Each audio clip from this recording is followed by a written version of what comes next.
Terutama jalan yang awalnya bagus, akan ada memang dilintas oleh truk ya rusak gitu ya.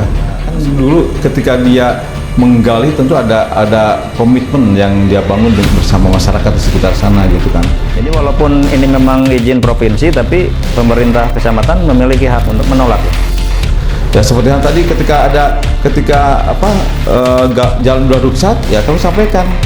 Anda itu ingat loh komitmen awal ketika menggali, ingat itu. Jadi jangan sampai dia lupa terhadap kewajibannya gitu.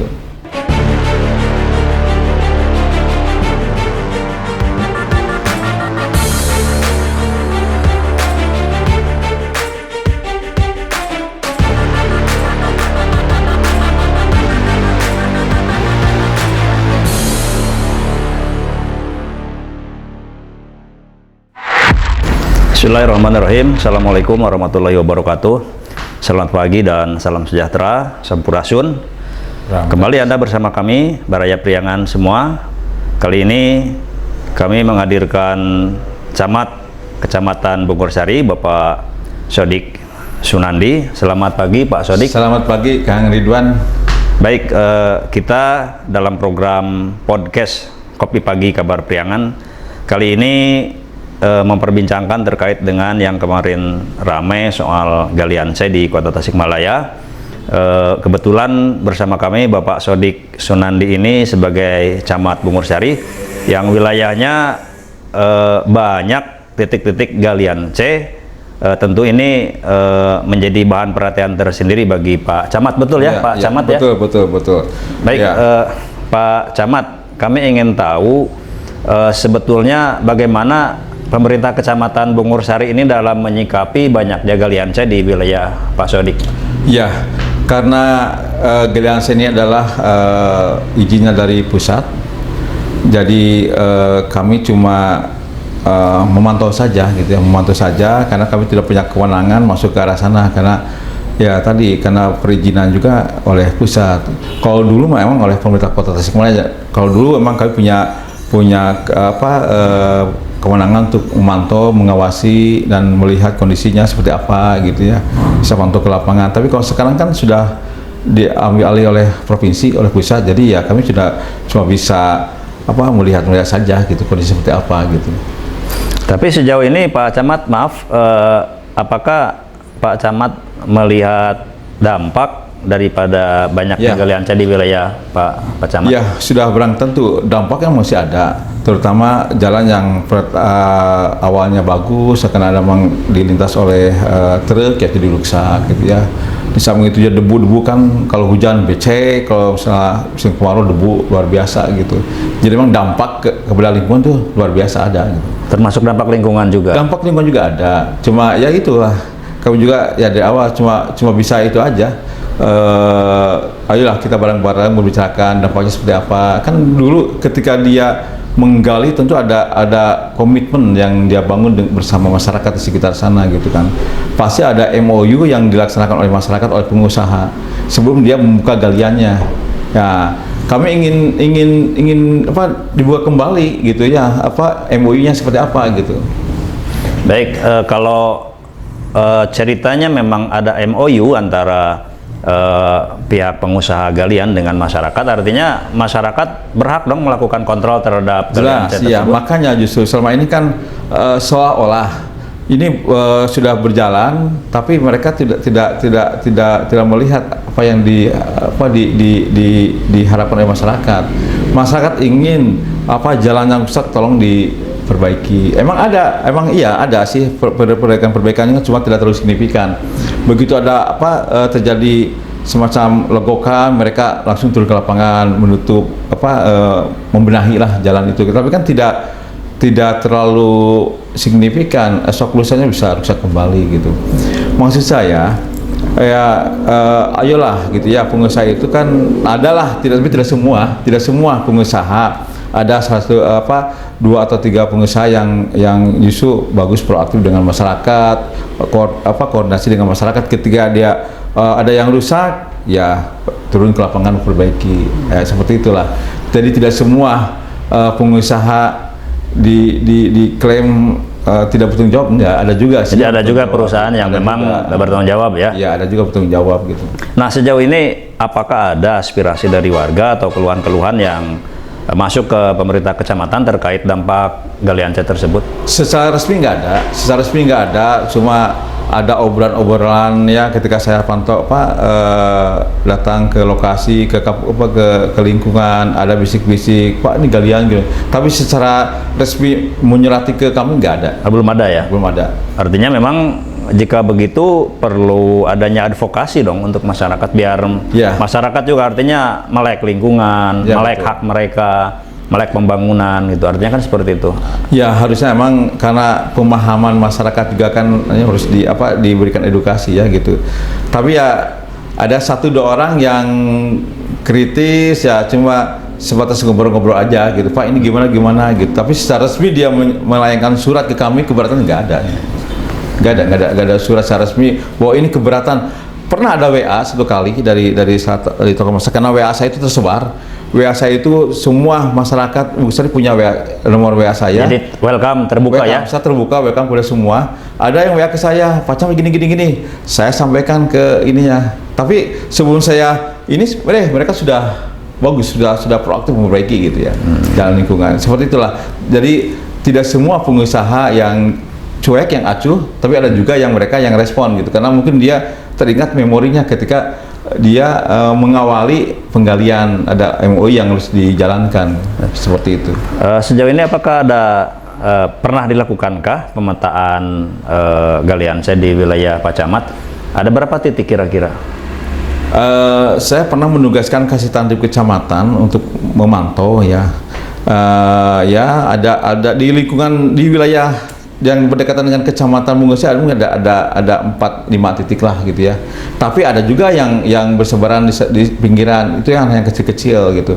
Yang ya misalnya tanah gedung pribadi yang digali. Jadi yang 5 titik itu yang berada di bawah perusahaan-perusahaan besar ya maksudnya? Namanya perusahaan besar. Bahkan ada satu perusahaan juga yang kemarin sudah mengajukan ke kami tapi tidak secara resmi, cuma obrolan saja. Kami tolak karena itu adalah sumber mata air. Sumber mata air. Artinya mengajukan untuk upaya penggalian. Penggalian. Karena saya ingin melihat kajian-kajian dari OPD terkait seperti apa, ya. Kajiannya seperti apa. Emang kajiannya tidak diperbolehkan untuk ditambang gitu. Jadi walaupun ini memang izin provinsi, tapi pemerintah kecamatan memiliki hak untuk menolak ya?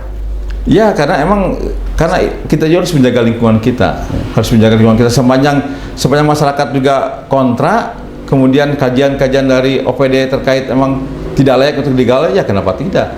Saya juga enggak untuk menandatangani gitu ya, kecuali kalau dia perusahaannya nekat ingin menggali, ya silakan aja, itu hak dia untuk menggali. Tapi kami normatifnya kalau seandainya kata ini tidak ada persetujuan dari lingkungan, kemudian melanggar aturan, ya tidak merekomendasikan gitu ya. Baik Pak Camat, ini ada kabar bahwa para pengusaha galian C yang beroperasi di wilayah Pak Camat ini, di wilayah Bungursari khususnya, banyak yang mereka beroperasi itu ternyata ilegal. Artinya ilegal itu artinya begini, mereka memiliki izin untuk satu perusahaan tapi digunakan untuk beberapa titik. Sudah dilakukan pengontrolan atau monitoring terhadap mereka? Ya, kami tidak menampik ya. Pasti ada mereka yang tidak berizin. Ada mungkin 1-2 yang punya izin secara resmi dari pusat, bahkan banyak yang tidak berizin. Ya, kewenangan kami lah, karena kami tidak bisa masuk ke ranah itu, jadi kami tidak punya kewenangan untuk menanyakan apakah Anda punya izin atau tidak. Nggak punya kewenangan ke arah sana gitu. Palingnya cuma ya tadi dakwah, cuma melihat aja atau melihat dampak seperti apa gitu ya. Cuma saya mengimbau saja kepada mereka pengusaha, tolong perhatikan lingkungan, seperti itu aja gitu. Ya seperti yang tadi ketika jalan udah rusak, ya kami sampaikan, Anda itu ingat tuh komitmen awal ketika menggali, ingat itu loh. Jadi jangan sampai dia lupa terhadap kewajibannya gitu. Baik, ini Baraya Priangan ironis sekali ya, bahwa sebagai penguasa wilayah, penguasa teritorial, tetapi ironisnya tidak bisa melakukan tindakan-tindakan terhadap langkah-langkah dari pengusaha yang melakukan pengrusakan lingkungan melalui proses galian C.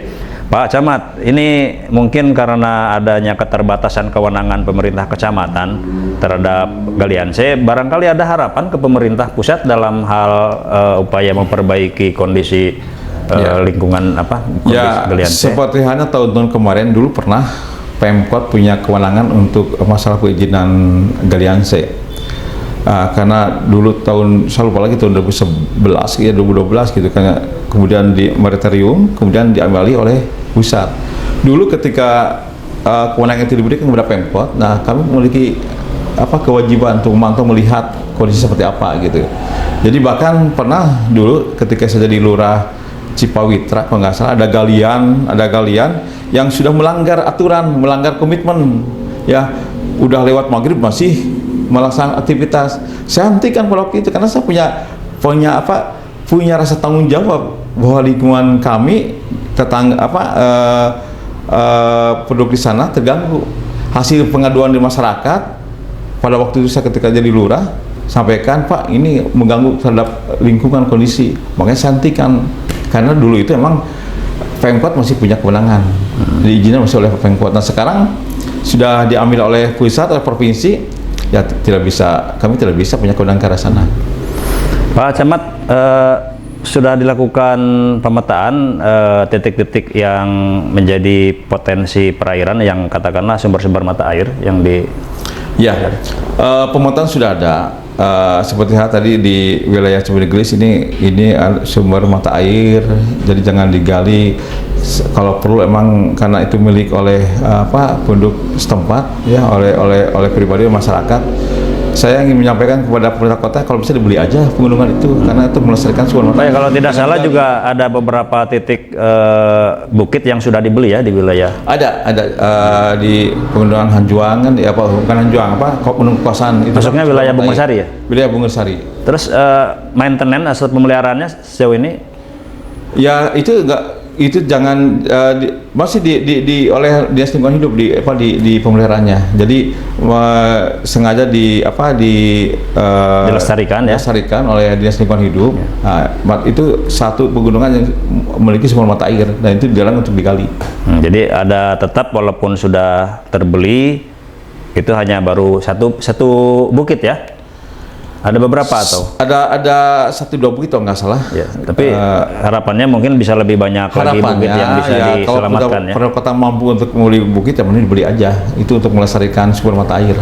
Ya baik Pak Camat, ini menarik sekali memang yang terkait persoalan Galian C ini selalu menimbulkan dampak dan persoalan bagi masyarakat, bukan saja persoalan lingkungan hidup tetapi juga persoalan yang berkaitan dengan kehidupan masyarakat secara umum. Tadi dikatakan ada persoalan jalan rusak, ada persoalan debu, dan juga ada persoalan berkurangnya sumber air di wilayah bawah karena di wilayah Bungursari ini masuk resapan ya, masuk daerah resapan air. Masih bersama Camat Bungursari Bapak Sodik Sunandi. Ini sebagai camat yang wilayahnya luas ya, merupakan pemekaran dari Kecamatan Indihiyang dulu. Ini persoalan bukan hanya pada soal Galian C saja tentu ya, persoalan di lingkungan kecamatan itu terkait juga masyarakatnya secara sosial, secara ekonomi mungkin juga banyak persoalan. Bisa disampaikan mungkin karena saya dengar angka kemiskinan di Bungursari juga banyak katanya ya? Ya, saya dilantik di Camat Bungursari pada awal Maret 2022. Ketika saya bertugas, saya menghadap ke Pak Wali, izin Pak Wali untuk melaksanakan tugas di wilayah Bungursari. Beliau berpesan, Pak Camat, tolong capaian vaksinasi pada itu COVID-19 masih tinggi, belum ada kesadaran masyarakat. Kemudian angka stunting juga masih luar biasa tinggi. Kemudian kesadaran ODP juga masih rendah. Beliau sampaikan seperti itu. Kemudian konsolidasi antara ASN tolong dibenahi. Saya jawab, insya Allah siap untuk menjalankan tugas itu, dan betul adanya emang saya koordinasi dengan Kepala Puskesmas, ada 3 Puskesmas di wilayah Bungursari, Kepala Puskesmas Bungursari, kemudian Sukalaksana dan Bantar. Kami koordinasi. Puskesmas utamanya yang Bungursari? Bungursari. Yang 2 pembantu? Ya, enggak sama. Oh sama semua? Sama, induk semua, induk. Jadi betul capaian vaksinasi masih ada di angka sekitar 70% lah, kurang begitu baik. Makanya kami di sana gebyar melaksanakan vaksinasi booster 2. Alhamdulillah ada peningkatan. Kemudian terkait dengan stunting kita luar biasa tinggi dulu dari berdasarkan data dari Dinas Kesehatan ada di angka 24%. Kemudian kami berkolaborasi dengan semua komponen yang ada di sana, ada Pak RT, Pak RW, kemudian kader, kemudian Karang Taruna diajak untuk bisa menurunkan angka stunting. Alhamdulillah, kemudian Bungkul saya juga menjadi lokus penelitian oleh Stikes Kemenkes karena mengingat angka stuntingnya luar biasa tinggi. Jadi ada putra-putri terbaik diberikan pelatihan pembinaan untuk bagaimana mengelola ikan nila dan ikan lele itu menjadi ikan yang betul-betul bernutrisi untuk mereka penderita stunting dan juga untuk mereka anak usia muda yang akan memasuki pengantin. Alhamdulillah bahkan hasilnya luar biasa, hasil produk-produknya dan siap untuk dikonsumsi oleh mereka. Alhamdulillah di sekitar pertengahan tahun, tepatnya di bulan sekitar September, angka stunting turun menjadi 13,32% dari angka 24% yang menurut data dari Dinas Kesehatan. Dan kemarin di awal tahun turun lagi menjadi angka di sekitar 9 dan 10%, sekitar 10% lah turunnya. Ini luar biasa penurunan stunting ini. Ini semua ada kerja kolaborasi semua komponen. Kami mengajak semua komponen masyarakat untuk sama-sama bareng-bareng dalam penurunan stunting. Stunting ini memang menjadi isu nasional bahkan isu nasional. Dan ini juga menjadi beban kerja untuk pemerintah di tingkat bawah, khususnya di tingkat kecamatan, dan alhamdulillah angkanya semakin menurun ya. Alhamdulillah, bahkan sekarang ini satu ASN itu satu anak stunting. Bapak angkat ya katanya? Ya, jadi Bapak angkat. Ada program Bapak angkat ya, Bapak angkat mendapat piagam PIN dari Dinas KB karena sudah berhasil menurunkan stunting. Pak Camat jadi Bapak angkat untuk berapa orang? Satu orang. Satu orang. Satu ASN itu satu orang. Baik. Ini juga kita ingin tahu nih, banyaknya angka stunting tadi kan kemudian menurun, itu berkorelasi dengan angka kemiskinan nggak? Iya, berkaitan dengan kemiskinan. Kemarin juga kami angka kemiskinan memang agak tinggi. Pak Wali Kota menyampaikan tolong karena ini berawal di data. Data menunjukkan bahwa angka di Kota Tasikmalaya itu miskin, ketiga bahkan di Jawa Barat ya. Kemarin sudah ada Reksosek dan data itu kembali dikonfirmasi melalui kegiatan forum konsultasi publik. Nah, kami merekrut RT RW, kita berdialog, kita bermusyawarah ini bagaimana datanya betul nggak kevalidannya gitu ya. Jangan sampai data hasil dari Reksosek itu seutuhnya masuk data yang benar, bahkan itu perlu dikonsultasikan dengan RT RW. Nah, kemarin kami sudah beberapa hari ini mengadakan kegiatan forum konsultasi publik.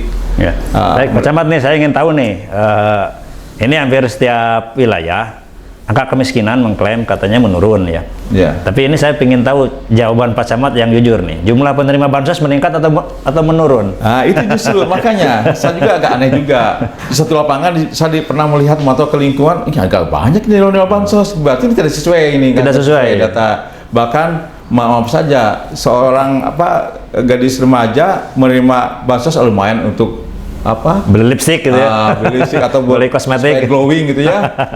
Bahkan ada yang jujur saja, misal ada masa yang hampir seperti pelek beca gitu ya menerima bansos. Nah itu kan, sekarang diverifikasi kemarin melalui FKV ya, diverifikasi, dikonsultasikan dengan ATR betul nggak yang bersangkutan itu miskin. Nah, kami sampaikan kepada Pak RT RW, Pak RT RW harus punya keberanian untuk mencoret. Kalau bisa dianggap mampu, jangan dianggap miskin gitu. Saya sampaikan kepada Pak RT RW ketika saya sering hadir di sana memberikan motivasi kepada RT RW ya, supaya mereka itu punya keberanian untuk mencoret.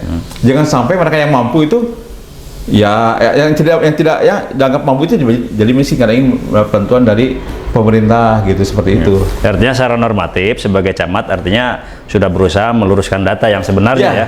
Ya, dengan para lurah, dengan RT RW, bagaimana data itu bisa betul-betul valid. Ya, kasihan. Akurat ya, sesuai dengan kondisi yang sebenarnya. Kasihan negara harus membayarkan, mereka yang mampu kan dibayar negara gitu. Terus secara statistik juga kan malah menempatkan Tasik pada posisi terus miskin dengan adanya bansos itu. Makanya gitu. Makanya Pak Wali Kota tolonglah supaya data yang benar, yang akurat, itu yang valid gitu seperti apa gitu. Makanya dikonfirmasi dengan Pak RT dan Pak RW. Jadi kami Baraya Priangan tidak sia-sia ya berbicara dengan seorang camat, karena memang ini reality show, kondisi yang terjadi di lapangan di tingkat bawah yang sebenarnya memang seperti itu gitu ya. Baik Pak Camat, tadi bicara soal kemiskinan, sekarang juga kami ingin tahu di bidang pendidikan ya. Saya dengar kalau nggak salah dulu pernah ada wacana untuk, bahkan hampir direalisasikan kemarin untuk pembangunan SMK negeri di Bungusari. Itu sudah sejauh mana sampai sekarang? Ya, masalah SMK emang dambaan semua masyarakat Bungusari tentunya untuk mendirikan SMK negeri, karena di kecamatan yang lain sudah ada SMK negeri, cuma Bungusari yang belum memiliki SMK negeri. Dulu di awal tahun 2022 ya sekitar pertengahan lah, ini sudah mengerucut pada pembangunan pembebasan tanah untuk SMK, bahkan lokusnya sudah ada. Kita tawarkan beberapa lokus untuk pembangunan SMK, ada 5 titik alternatif ya, alternatif lokasi ya gitu. Kalau ada ini, bahkan di wilayah Cibunyi Gelis juga sampaikan nih, tapi disurvei oleh Dinas Pendidikan Jabar, kewenangan provinsi itu ya? Provinsi dipantau ke lapangan, sudah mengurusi pada satu titik. Tinggal menunggu hasil dari provinsi seperti apa. Bahkan Pak Wali Kota, waktu itu masih Pak Yusuf, sudah memberikan rekomendasi untuk dibangun SMK negeri. Tapi ya karena mungkin terbatasnya anggaran, sampai sekarang belum ada informasi lebih lanjut apakah ada atau tidak ada gitu. Kami sekarang ini masih berharap pemerintah provinsi, Pak Gubernur, untuk merealisasikan SMK yang ada di wilayah Bungusari, karena ini adalah harapan masyarakat tentunya yang harus diakomodir oleh pemerintah, oleh provinsi, karena ini adalah kewenangan daripada pemerintah pusat untuk SMK. Baik, yang Pak Camat tahu ini masalah SMKN ini dibatalkan atau ditangguhkan? Sepengetahuan Pak Camat. Saya nggak tahu apakah dibatalkan atau ditangguhkan. Saya mudah-mudahan tidak dibatalkan, mudah-mudahan ditangguhkan saja. Kalau ditangguhkan pasti ada waktu yang ini. Ada kemungkinan direalisasikan ke depan ya. Kembali. Karena mungkin saya berusaha untuk positive thinking aja lah ya. Positive thinking, siapa tahu mungkin karena butuhkan anggaran yang tidak ada ya. Mudah-mudahan suatu saat ini bisa terrealisasi. Masyarakat masih tetap mendamba ya? Sangat mengharapkan adanya pembangunan SMK. Baik, Baraya Priangan sekalian, demikian pembicaraan kami dengan Camat Bungursari, Bapak Sodik Sunandi. Ini mewakili kondisi para pemimpin wilayah di tingkat bawah, jadi yang menaungi banyak persoalan di tingkat bawah. Demikian mungkin Pak Sodik, terima kasih atas perbincangannya, dan kita terima kasih kembali Kang Ridwan ya. Kembali di lain. Assalamualaikum warahmatullahi wabarakatuh.